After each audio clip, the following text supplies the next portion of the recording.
Zamonaviy texnologiya va innovatsiyalar tez o'zgaradigan hozirgi davrda birinchi bo'lish juda muhim. Trendlarni kuzatib borish emas, aksincha, ularni yaratish davr talabi. Innovatsion guruhlarni tashkil etish o'zgarishlarning oldingi safida bo'lish imkonini beradi. Innovatsion guruhlar bu shunchaki mutaxassislar jamoasi emas. Bu bitta maqsad bilan birlashtirilgan turli ko'nikma va g'oyalarga ega professionallar jamoasi.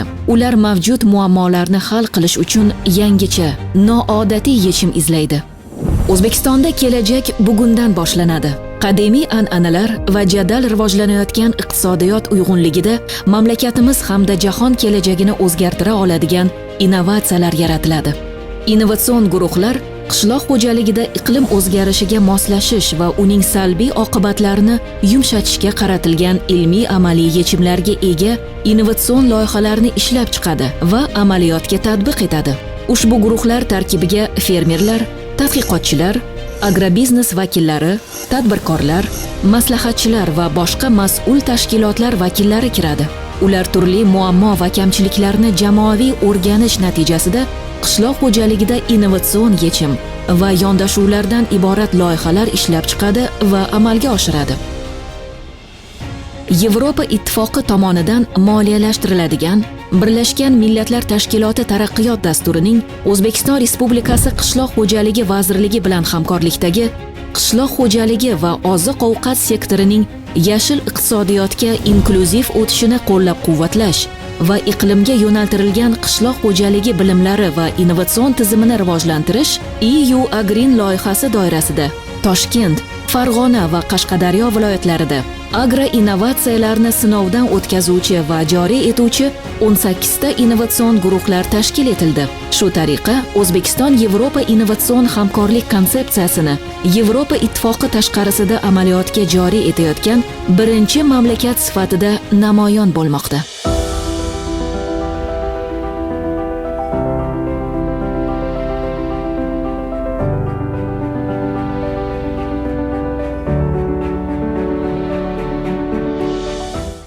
Я представляю инновационную группу фуерганского проекта по Машу, новый сорт Маша Баркарор. Мы с удовольствием приняли участие в этом выполнении проекта международного и узбекско-европейским союзом совместного проекта ПРО-ООН по созданию, внедрения научных новых инновационных разработок в сельское хозяйство, передачи этих технологий фермерам не просто на бумаге, не просто в виде рекомендаций, а просто в виде демонстрационных участков. И нам очень повезло. У нас великолепная команда собралась. Это представители Института генетических ресурсов зерновых культур.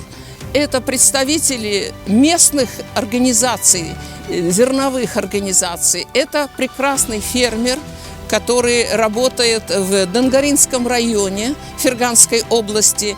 И он является очень прогрессивным экономистом по образованию, имеющим все технику, технологию. Это сеялки точного высева, лазерные планировщики и много еще другого. А главное, он стремится к успеху, искренне мотивированный человек.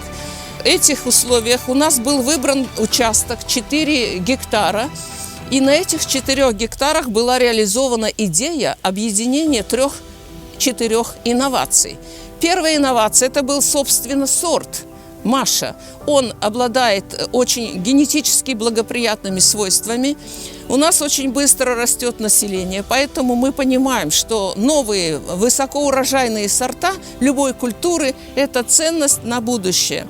Поэтому мы с удовольствием в команде приняли эту концепцию, и в то же время мы испытали специально эту технологию выращивания Маша в условиях неблагоприятных почв. Поскольку наша лаборатория занимается засоленными почвами, и занимается проблемами борьбы с засолением, да, промывки земель и благоприятные свойства создания, то у нас было две идеи там проверено. Когда мы посеяли маш в 4 вариантах. Первый вариант это был контроль, это местный сорт фермера. Второй вариант – это было применение препарата, микробиологического препарата, разработанного в Узбекистане, терия и яшил, который производится в Узбекистане и доступен фермерам. И когда в условиях засоления микроорганизмы позволяют растению выживать, обеспечивает его азотом, фосфором, калием и другими микроэлементами. Другой вариант – это наша лаборатория изучила. В республике выпущен препарат биосолвент. Это органическая кислота, которая снижает щелочность почвы. И во время полива, если мы обработаем перед поливом, то у нас на 25% быстрее уходит соли и оживляется растение, и мы получаем прибавку урожая за счет благоприятных условий по засолению почвы. Третий вариант – это был вообще контроль. Ничего мы не делали, и просто был посеян баркарор.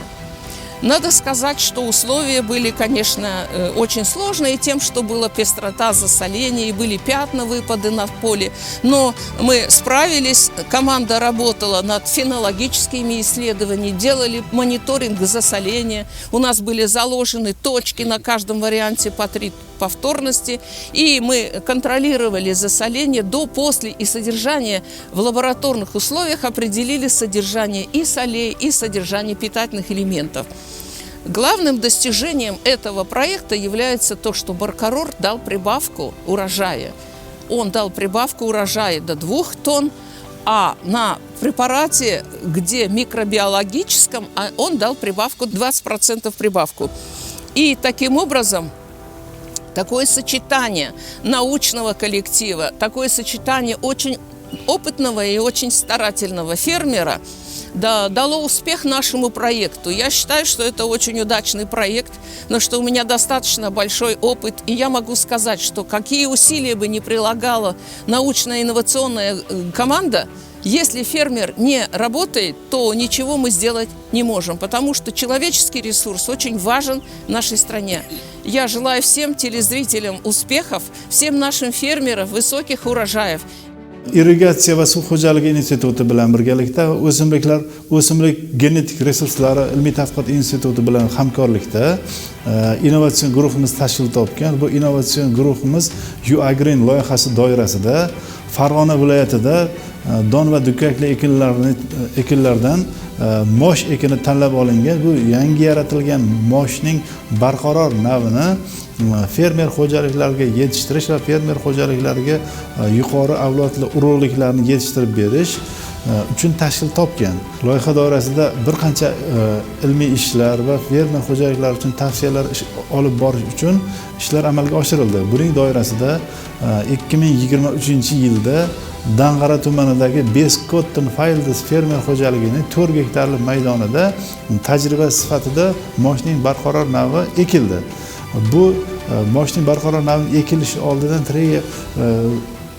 o'simliklarni hosildorligini oshirish uchun mikroorganizmlardan foydalangan holda shu mikroorganizmlarni o'simliklarni o'sishi, rivojlanishi va yetishtirishni hosildorligini oshirish uchun omillar sabab bo'ladigan ishlar amalga oshirildi. Buning natijasida unda yaratilgan urug'liklar keyingi yilida Furqat tumani, Beshariq tumani, Dang'ara tumanidagi fermer xo'jaliklariga ekildi. Dang'ara tumanida Shokirjon Hayitov fermer xo'jaligida ekildi. Keyingi yilda Furqat tumanidagi Shaboda en fermer xo'jaligida, Beshariq tumanidagi Sardor Fayz va Mirzakamol fermer xo'jaliklarida ekildi.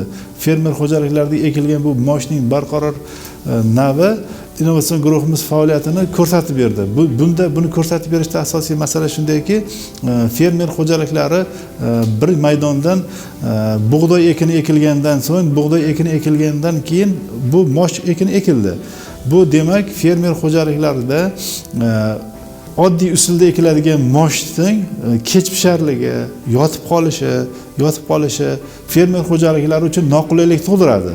Bu moshning barqaror yaratilgan yangi navini ko'paytirishi fermer xo'jaliklariga birinchi o'rinda erta pisharligi, keyin u tik holda o'sishini hisobiga kombayn yoki texnika vositalari orqali o'rib olish mumkinligi bu isbotlandi. Bundayki mana masalan har yili kuzatiladi, dehqonlar fermer xo'jaliklari moshni ekadi, yetishtiradi, yuqori hosildor olish uchun harakat qiladi. Oktyabr oyiga borib, noyabr oyiga borganda yog'ingarchiligi tufayli yomg'ir yoqqanda mosh palaklari bilan yotib qolib turib, u yetishtirilgan hosilda yo'qotib qo'yishi, nobud bo'lishi holatlari bo'lardi. Buning uchun dehqonlar yil o'nakay o'sha yil davomida sarflagan xarajatiga nobudgarchilik bu inson omiliga bog'liq bo'lmagan holda nobudgarchilik bo'lardi. Bu barqaror navini fermer xo'jaliklari va dehqonlarga tanishtirib, shu mikroorganizmlar, mikroelementlar bilan ishlashni innovatsion guruhimiz shu Farg'ona viloyatida fermer xo'jaliklariga tavsiya etishimiz, ko'rsatib berishimiz, dalasida ko'rsatib berishimizni fermer xo'jaliklari ham ishqiboz bo'lib, dehqonlarga ham juda ham ma'qul keldi. UAGREEN loyihasi doirasida bizning Farg'ona ilmiy tajriba stansiyamizga $47,000 biolaboratoriya jihozlari va urug'ni saralash va qayta ishlash va qadoqlash, kalibrovka qilish uchun sex olib berildi. Buning uchun UAGREEN loyihasi rahbariyatiga, UAGREEN loyihasiga minnatdorchilik bildiramiz. Endi bizni Farg'ona ilmiy tajriba stansiyamizda 72 gektar yer maydonimiz bo'lib, shundan 38 gektar maydonda yuqori avlodli urug'liklar ekanmiz. Don va Dukkakliklar ilmiy tadqiqot instituti bilan hamkorlikda yuqori avlodli urug'liklarda o'zimiz yetishtirish faoliyatimiz yo'lga qo'ygan bo'lsak, lekin biz o'zimizning imkoniyatimiz yo'q ediki, bu yetishtirilgan urug'likni saralab fermerlarga yetkazib berish imkoniyatimiz yo'q edi. Endi shu loyiha doirasida o'rib chiqib, dalamizdan o'rib chiqilgan urug'likni o'zimizni maydonga, omborga solamiz. Buni qayta ishlab, fermer xo'jaliklariga qadoqlab, sertifikatli mahsulot yetkazib berish imkoniyatimizga ega bo'ldik shu loyiha doirasida. Hozirda innovatsion guruhlar bajarilgan ishlarni sarhisob qilar ekan, tizimda amalga oshirilgan ishlar, erishilgan yutuqlar to'g'risida keng jamoatchilikka yetkazishga faol harakat qilmoqda.